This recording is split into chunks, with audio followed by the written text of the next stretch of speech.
వార్తలకు స్వాగతం. వార్తల్లోని వివరాలు. తిరుమల శ్రీవారిని ఈ రోజు ఉదయం వీఐపీ విరామ సమయంలో పలువురు ప్రముఖులు దర్శించుకున్నారు. స్వామివారిని దర్శించుకున్న వారిలో ఏపీఎక్స్ పీసీసీ అధ్యక్షుడు గిడుగు రుద్రరాజు, తెలంగాణ ఎమ్మెల్యే లక్ష్మణ్ కుమార్ వేరువేరుగా స్వామివారి సేవలో పాల్గొని మొక్కులు చెల్లించుకున్నారు.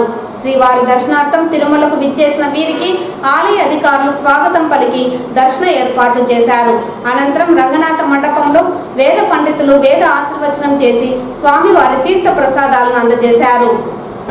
తెలంగాణ ప్రధానికి ఒక తీర్పు యావత్ భారతదేశం ప్రజలు కూడా గమనిస్తున్న విషయాన్ని తెలియజేసుకుంటున్న ఒకటే విషయం, స్వామివారి దర్శించుకొని మీ ముందుకు వచ్చి నేను మాట్లాడుతున్నా. తెలంగాణ రాకముందు ఉమ్మడి రాష్ట్రంలో ఈ స్వామివారు ఉండేది. మేము అనుకునేది ఆంధ్ర రాష్ట్రంలో ఏడుకొండల స్వామి ఉండేది. నూతనంగా రాష్ట్రం ఏర్పడ్డప్పుడు ఒక విధంగా ఎక్కడొక బాధపడ్డాం స్వామివారి గారికి వెళ్ళినప్పుడు.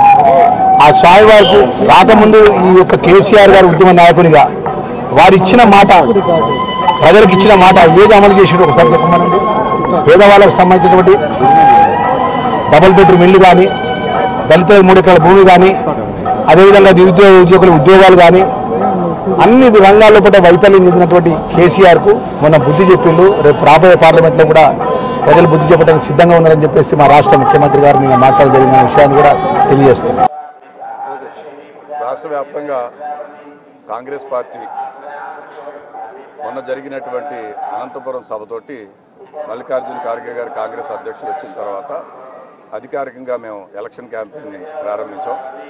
దాంట్లో భాగంగా మార్చి 1వ తేదీ నాడు తిరుపతిలో స్వామివారి యొక్క పాదాల సన్నిధిలో ప్రత్యేక తరగతి హోదా ఆనాడు ప్రధానమంత్రి అభ్యర్థిగా ఉన్నటువంటి నరేంద్ర మోడీ గారు వచ్చి ఇదే తిరుపతిలో స్వామివారి పాదాల చెంతని వారు ఈ రాష్ట్రానికి ప్రత్యేక తరగతి హోదా ఇస్తారని చెప్పడం జరిగింది. మరి గడిచినటువంటి 10 సంవత్సరాలుగా కూడా వారు ఇవ్వలేదు.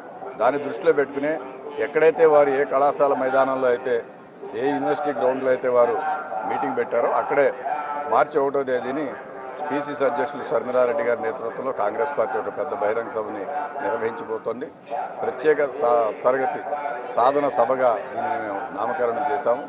సో న్యాయ సాధన సభ అనేటువంటి పేరుతో అనంతపురంలో చేశాము.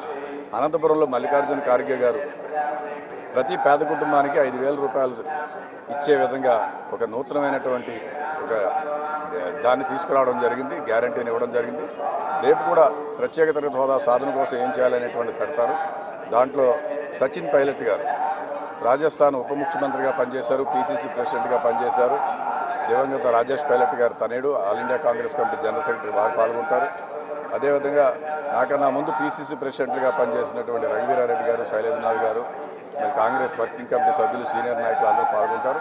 దానికి సంబంధించి ఏర్పాట్ల పర్యవేక్షణ కోసం నేను తిరుపతికి రావడం జరిగింది. ఈరోజు స్వామివారి యొక్క దర్శనం చేసుకుని స్వామివారి యొక్క ఆశీర్వచనాలు తీసుకుని నిర్విఘ్నంగా కాంగ్రెస్ పార్టీ తీసుకునేటువంటి కార్యక్రమాలన్నీ కూడా సక్సెస్ అవ్వాలని మరి ఆ భగవంతుడు కోరుకుంటూ స్వామివారి సన్నిధిలో ఈ రాష్ట్రానికి ప్రత్యేక తరగతి హోదా రావాలని కోరుకోవడం జరిగింది. దీని తర్వాత ఒక బహిరంగ సభని గుంటూరులో పెడతాం, ఒక బహిరంగ సభని విశాఖపట్నంలో స్టీల్ ప్లాంట్ ప్రైవేటీకరణకు వ్యతిరేకంగా ఓటి పోలవరానికి సంబంధించి సాధన కోసం పెడతాం. సో ఈ విధంగా త్వరలోనే రాష్ట్రానికి రాహుల్ గాంధీ గారు వస్తారు, ప్రియాంక గాంధీ గారు వస్తారు, పార్టీ పెద్దలందరూ కూడా వస్తారు.